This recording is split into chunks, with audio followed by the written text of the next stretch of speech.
Oh fuck, we've only got 4 minutes.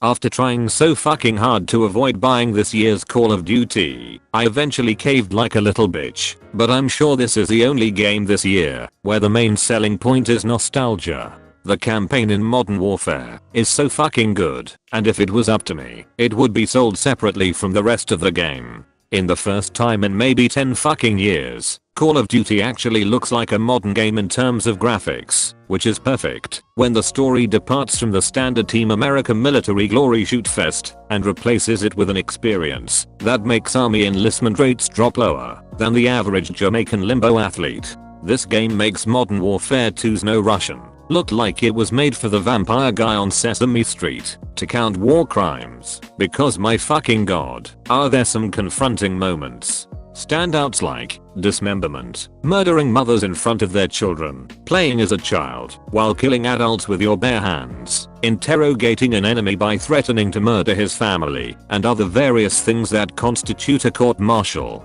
Modern Warfare's campaign is the most confronting shit I've played in a long time, and unlike almost every single fucking thing I played this year, it wasn't trying to make something unnecessarily long, kind of like this video.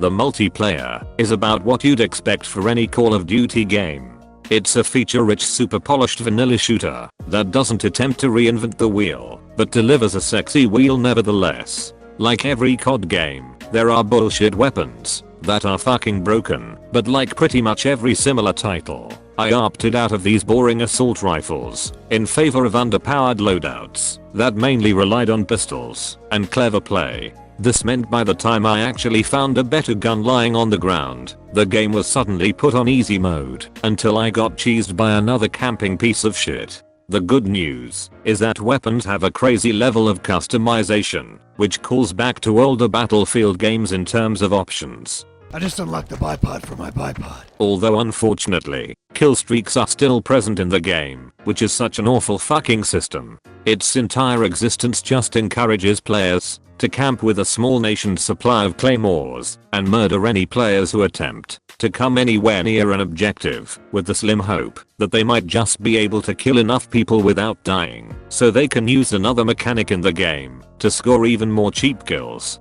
But I don't blame those people, I blame the stupid system that gives them every incentive to play in this way. We now come to the Spec Ops section, which is frankly the weakest part of the game. I was so fucking keen to finally see a return of the survival mode from Modern Warfare 3, which was in my opinion the best mode in the history of the franchise and makes zombies look bland in comparison. But this time around, Sony has a 1-year exclusivity deal on the entire mode. Fuck everyone else, I guess.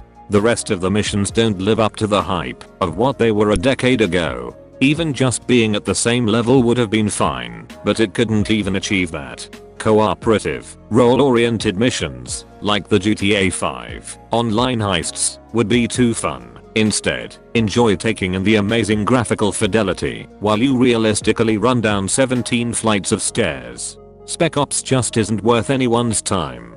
Modern Warfare has so much style, with its loud realistic sound design, and its bold attempt to properly push itself into the modern era of shooters. However, when you strip away the 6-hour campaign and the rose-tinted glasses of nostalgia, what's left really isn't groundbreaking in the slightest, especially not for a series that makes $1 billion year after year. So like a reasonable person and a huge fan of shooters, I wholeheartedly recommend fans of the genre to buy Titanfall 2.